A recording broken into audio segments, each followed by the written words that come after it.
Hey guys, this is Jason. I am back doing another review from the Cornetto trilogy. I covered Shaun of the Dead last year, and I'm now covering Hot Fuzz, which is once again directed by Edgar Wright, and it once again stars Simon Pegg and Nick Frost. And it is about a high-ranking officer from London named Nicholas Angel, played by Simon Pegg, who gets transferred to Stanford, where people just want to have their town be very happy and have them be very nice to live in for the greater good. The greater good. He becomes partners with Nick Frost as Danny, and both of them uncover some murders that have been happening around Stanford by some killers that are trying to make them look like accidents. This is the second film in the Cornetto trilogy after Shaun of the Dead, and you can really tell, not just with the cast and crew, but with some of the references that Shaun of the Dead had, like jumping over a fence, going to a pub, having actors from Shaun of the Dead return for this film as cameos, and having a moment where the characters get themselves some cornetto. You want anything from the shot? Cornetto. This film is also based off of a short film that Edgar Wright directed when he was in high school called Dead Right, which is also a buddy cop movie, where that film was inspired by other cop movies like Dirty Harry and Lethal Weapon, and that film takes place in a similar town that Hot Fuzz does, and you can really tell the similarities if you watch both Hot Fuzz and Dead Right, which you can actually find the short Dead Right in the Blu-ray release of Hot Fuzz. Also, there is a fun Shaun of the Dead Easter egg where you see the DVD copy of the film, but it's just called Zombies Party,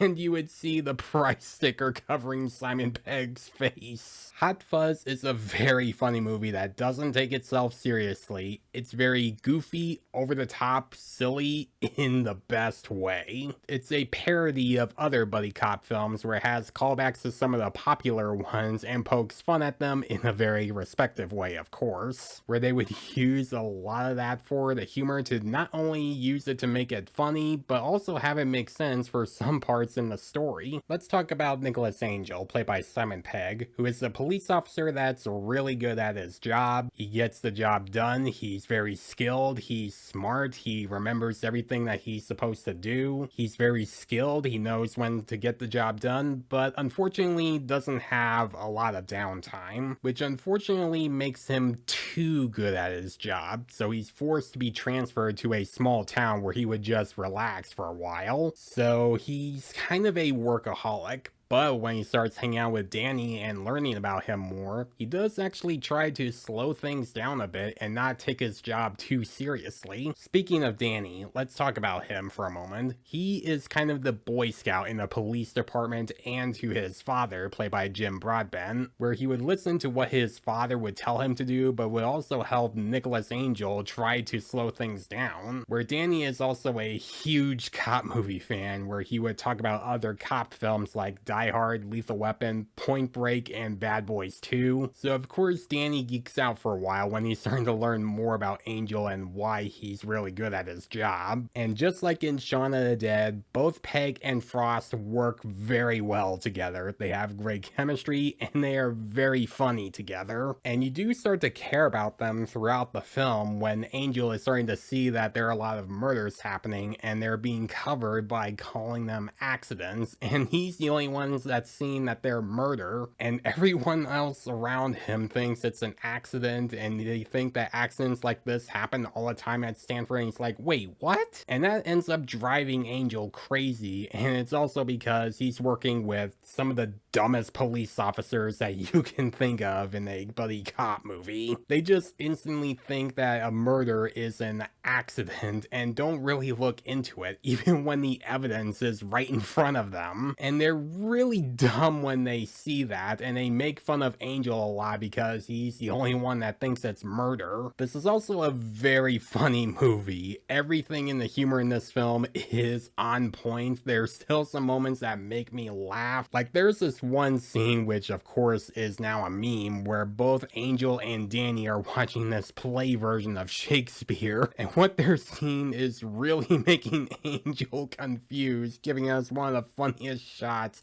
in movie history. And it's also the best type of meme that you would think of when you would watch something and you're like, what the hell am I watching? Or where you'll be like, what was that? Where you'll be like, what in the world is going on? Even some of the characters throughout the film are very funny too. Obviously, Simon Pegg and Nick Frost are great, but Jim Broadbent has some great moments, and even Timothy Dalton, James Bond himself, has some hilarious moments. Of course, the song choices are really good in the film as well. They're definitely a staple with a lot of Edgar Wright's films. They would have some music that mixes very well with the story and with the editing. And speaking of the editing, that's what makes both the humor, the action, and the music work very well. Like, it would also have some of the classic crash zooms in a lot of shots throughout the film. Another thing I want to mention about the editing for the action sequences is that there are a lot of times where they would use those quick cuts and multiple angles for either the chase scenes or some of the fight scenes, and where that really annoys me in other films, because they would often use quick cuts and multiple angles and shaky cam just to hide poor stunt work or get you confused about what's going on. Taken 2 and 3, for instance. And that's often used to shoot films horribly, like they're not even trying to make the action look good. But not with this film. Edgar Wright captures great quick cuts in a film, and that's just my opinion, because that's often used to boost up some of the chaotic action throughout the film, making it look and sound crazy, especially in the third act when everything goes down. And now for the big twist in the third act, which no spoilers, of course, but this movie would take some characters that you would expect to be the killer and it switches them around a bit, meaning that it'll take something that you think you already know is gonna happen, but then just like doubles it adds more to it. And the reason for these murders happening are very silly and ridiculous, but they work for the film because this is a very over-the-top action cop movie that pays homage to the classic cop films from the 80s and 90s and the 70s very well. It has great humor, it has great characters and great acting from our two main leads. It has great direction, great editing, and of course a great soundtrack. If you're a fan of buddy cop movies, I strongly recommend watching it. It is a great one, and I also recommend it if you're a fan of both Simon Pegg and Nick Frost as well. And of course, I'm recommending it to fans of Edgar Wright because it's definitely one of his best films, and another great film in his Cornetto trilogy. I'm gonna give Hot Fuzz an A+.